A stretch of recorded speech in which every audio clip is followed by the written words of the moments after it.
সম্মানিত উপস্থিতি, একটি ঘটনা প্রকাশ করছি। ঘটনাটি আশরাফ আলী থানভী রহমতুল্লাহি আলাইহি কোন উলামা একরাম বলেছেন আশরাফ আলী থানভী রহমতুল্লাহি আলাইহি এমন একজন গবেষক, এমন একজন লেখক ছিলেন, এমন একজন মুসন্নিফ ছিলেন। কেউ বলছেন 100 বই উনি লিখেছেন, কেউ বলেছেন 70টা কিতাব উনি লিখেছেন, কেউ বলেছেন 1000 কিতাব উনি লিখেছেন।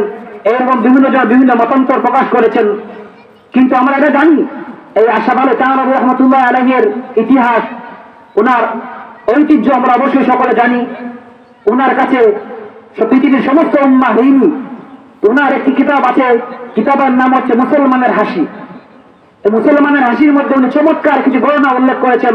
তার মধ্যে একটি গণনা উল্লেখ করেছেন যে কোরআন কারীমের যোগ্যতা, কোরআন কারীমের ইলম যাদের মধ্যে আছে, যাদের সিনার মধ্যে আছে, তারা কোন জায়গায় কেমনে বেঁচে আসতে পারে, কেমনে বাঁচতে পারে, কেমন লজ্জিত হইতে হয় না, তার কিছু নমুনা উনি পেশ করেছেন।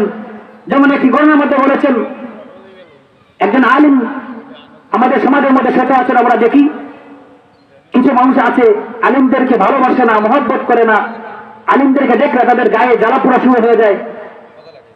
এইরকম একটা আলিম একটা রেস্টুরেন্টের মধ্যে গিয়ে বসেছে। বসে বসে সে চা খাচ্ছিল বাম হাত দিয়ে। এমন সময় একজন আলিম, উনি ওই রেস্টুরেন্টের মধ্যে গিয়েছেন খাবার খাওয়ার জন্য। এই আলিমকে দেখেই এই ভদ্রলোক, যে ভদ্রলোক আলিমদেরকে ভালোবাসে না, দেখতে পারে না, বাম হাত দিয়ে চা খাচ্ছে, তার শরীরে জ্বালা পোড়া শুরু হয়ে গিয়েছে। ভাবতেছে মনে মনে, আজকে ওই আলিমকে একটু ধরাবো বা একটা পরীক্ষা করে নিব।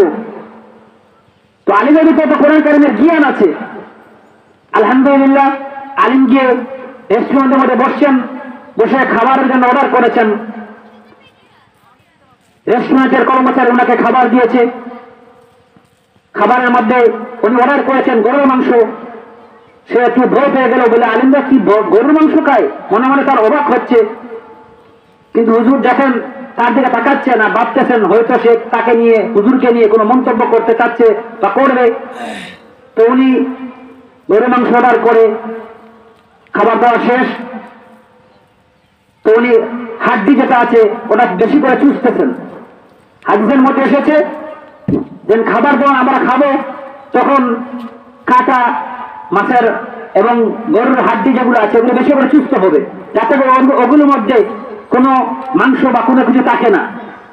এমনকি হযরত আয়েশা সিদ্দিকা রাদিয়াল্লাহু তাআলা আনহা বলেন, নবী করিম সাল্লাল্লাহু আলাইহি ওয়াসাল্লাম যদি 1000 প্লেটের মধ্যে খাইতেন, তাহলে হযরত আয়েশা সিদ্দিকা রাদিয়াল্লাহু তাআলা আনহা ওই 1000 প্লেটের মধ্যে একটা প্লেট বাছাই করে বলতে পারতেন যে এই প্লেটের মধ্যে নবী করিম সাল্লাল্লাহু আলাইহি ওয়াসাল্লাম খেয়েছেন।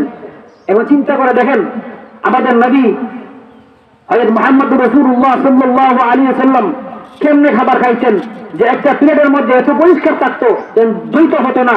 এমনকি 1000 প্লেটের মধ্যে থাকলে ওই প্লেটটা আলাদা করা যেত। তো আলিম কি করলেন, মাংস খাওয়া শেষ, হাড্ডি চুষতেছে। এমন সময় ওই ভদ্রলোক সুযোগ পাইল যে কিছু বলার, ভাবতেছে মনে মনে বলবে, এখন একটা সুযোগ পাইল, ভাবলো সুযোগটা কাজে লাগাই। তো জিজ্ঞাসা করলো হুজুরকে, হুজুর আপনাদের দেশের কুকুর কি খায়? আমরা সচরাচর দেখি আমাদের সমাজের কুকুর যেগুলো আছে ওগুলো মাছের গছাগুলো খায়, হাড্ডিগুলো খায়, বিভিন্ন পচা বাছি যেগুলো খাবার আছে ওগুলো খায়, আর মাংসগুলো মানুষরাই খায়। তো হুজুর বললেন আমাদের দেশের কুকুর। সে ভাবছিল হুজুরকে কুকুর বানাবে, কিন্তু হুজুরের মাথার মধ্যে, হুজুরের ভিতরের মধ্যে কোরআনে কারীমের জ্ঞান আছে।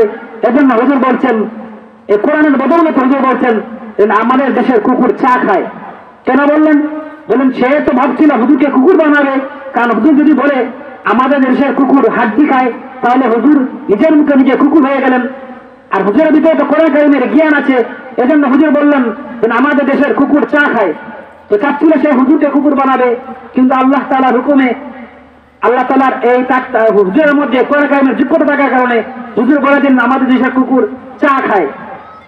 আপনারা দেখেন, যাদের মধ্যে কোরআন কারীমের যোগ্যতা আছে, ইলম আছে, তারা কখনো কোনো জায়গায় লাঞ্ছিত হবে না, বঞ্চিত হবে না ইনশাআল্লাহ।